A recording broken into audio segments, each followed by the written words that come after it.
Hello everyone, Rodney Dangerfield cousin come to you live via webcam from my parody entertainment show. And Trayvon Martin is on my show today along with George Zimmerman and his wife. And I've got a great show prepared for you. They're saying that they want to release the autopsy report of Trayvon Martin. I hope that they do, and I don't know what is in his autopsy report. I'm going to estimate what could be in there in my whole show, and you're going to see the whole show after I tell you my disclaimer. Some of the names have been changed to protect the innocent and the guilty, and some of the pictures have been changed to protect the innocent and the guilty. And everything in my parody entertainment show is a parody. Do not take anything I say seriously. Do not take anything I say personal.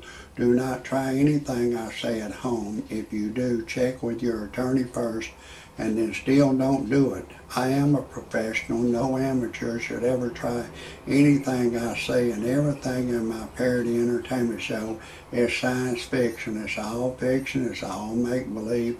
And my whole show is for entertainment purposes only, and everything I say cannot be verified. If for some reason you disagree with my disclaimer right now, is the time to get your happy ass off my channel. I don't want you to hear a thing I gotta say in my parody entertainment show, and that is your final warning. Now, a lot of people, they attack me. You know, they're attacking me. I'm just a messenger, and they attack me. You know, they're always attacking me, and you know, I'm just a messenger. I've told them, don't hate the messenger, hate the person in the news. Don't, if you're gonna hate somebody, hate the person in the news. But anyways, this Trayvon Martin, I'm going to send George Zimmerman a message, and number one, he needs to fire this Mark O'Mara, whatever his lawyer is. His lawyer, he's doing a terrible job representing you, because he should have known that the state is going to ask questions about your finances, and he should have known that. He should have told y'all, don't lie, and he should have never put your wife or you on the stand. That had nothing to do with it. You're in quicksand now. This lawyer you got, I don't know. I think right now he should be disbarred. He may beat the case for you. I don't think he's. I don't know what his problem is, but I advise you, if there's any way possible, you could get a lawyer like F. Lee Bailey. I don't know if he would take the case. He might would. He might would on some kind of contingency that you pay him a lot of money if he beats a case. You know, royalties, all that stuff. He might would take it. I think if he would take it, if he would, I don't know that he will. He might would. I'm not going to speak for him, but you need a real good attorney.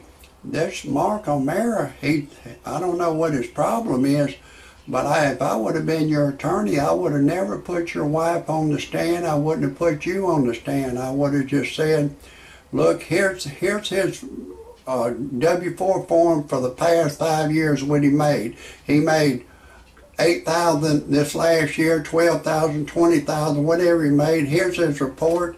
He's struggling in life, and just turn in your financial income tax report. That's all I would have done. And if you know, if he would have said, if the prosecutor would have said, I want to question George Zimmerman and his wife, I would have said no. I would advise him to plead the fifth. And when they ask you a question, just say, I refuse to answer on the grounds I might incriminate myself.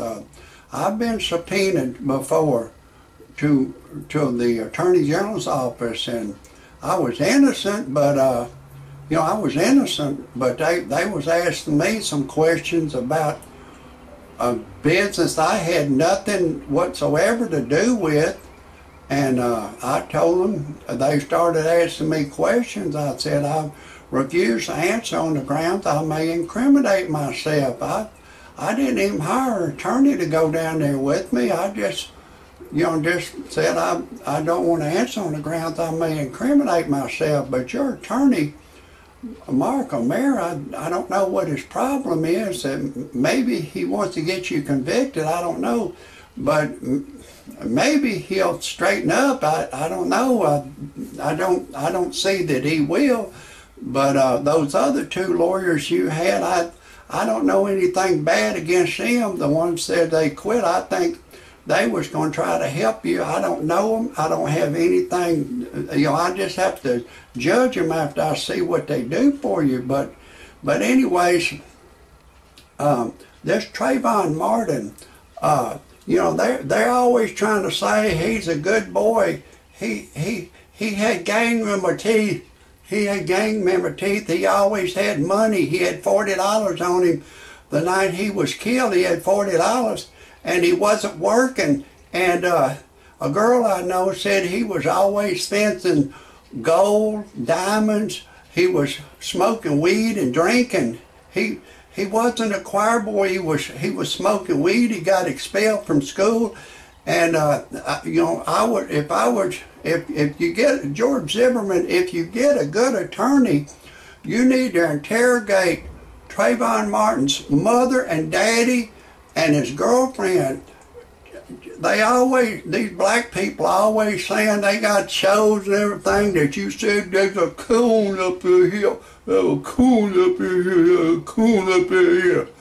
A girl I know, you know, the racial slur black people call each other, I'm going to use the word nincompoop. But a girl I know, she knows a white girl that's pregnant by a nincompoop. And she's got a mixed baby by another nincompoop that's 8 years old. It's her daughter. She got a mixed nincompoop baby, a child, a girl, 8 years old.